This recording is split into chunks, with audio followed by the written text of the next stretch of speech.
ঊনকোটি জেলার স্বসহায়ক দলগুলোর উৎপাদিত পণ্যের বাজারজাতকরণ এবং নারী স্বনির্ভরতা বৃদ্ধির লক্ষ্যে সোমবার জেলা শাসক কার্যালয়ের কনফারেন্স হলে অনুষ্ঠিত হলো বিশেষ বায়ার সেলার মিট। ত্রিপুরা গ্রামীণ জীবিকা মিশনের উদ্যোগে আয়োজিত এই অনুষ্ঠানে জেলার বিভিন্ন স্বসহায়ক দলের প্রতিনিধি, ব্যবসায়ী এবং ক্রেতারা অংশগ্রহণ করেন। অনুষ্ঠানে উপস্থিত ছিলেন জেলা শাসক মেঘা জৈন, অতিরিক্ত জেলা শাসক সাগর শোভন দেবনাথ সহ প্রশাসনের অন্যান্য আধিকারিকরা। অনুষ্ঠানে স্বসহায়ক দলগুলোর উৎপাদিত বিভিন্ন পণ্যের আকর্ষণীয় প্রদর্শনীর আয়োজন করা হয়। এর মধ্যে ছিল সাবান, গ্রিন টি, স্যানিটারি প্যাড, খেলনা, পোশাক, কচুরি পানা দিয়ে তৈরি পরিবেশ বান্ধব ব্যাগ, বাঁশের কোড়ল, আনারস, বেবিকর্ন সহ একাধিক কৃষি ও হস্তশিল্পজাত পণ্য।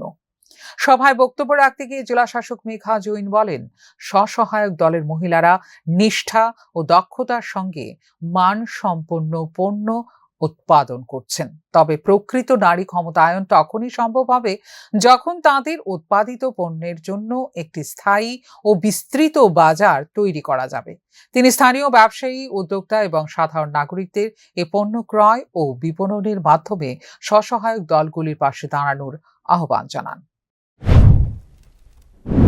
ये है कि जितनी भी हमारी दीदीज हैं वो अपने तरफ से पूरा एफर्ट डाल रही है, पूरा कोशिश कर रही है कि वो कुछ नए चीज़ों को सीखे और ऐसी ऐसी चीज़ें बना रहे हैं जो मतलब बहुत ही अलग है। जैसे बहुत सारी अभी हमारी दीदी बल्ब्स बना रही हैं, तो इन सारी चीज़ों को दीदी तो बना रही है, बट ये प्रमोट तो असली में वुमेन एम्पावरमेंट कब होगा, जब ये जो दीदी हमारे प्रोडक्ट्स बना रहे हैं इसको कोई खरीदने वाला होना चाहिए।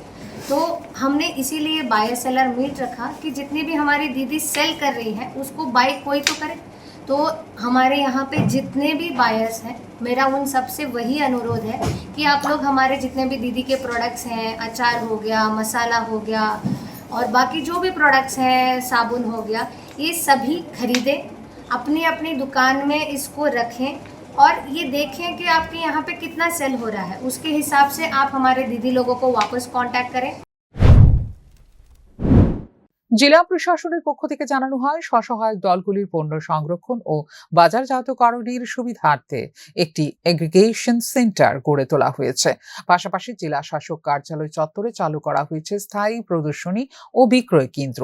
এছাড়াও কুমারঘাটে সম্প্রতি চালু হওয়া সম্পূর্ণ ক্যাফেতেও স্বসহায়ক দলের উৎপাদিত বিভিন্ন পণ্য বিক্রি করা হচ্ছে। ফিউরো রিপোর্ট, নিউজ নাও।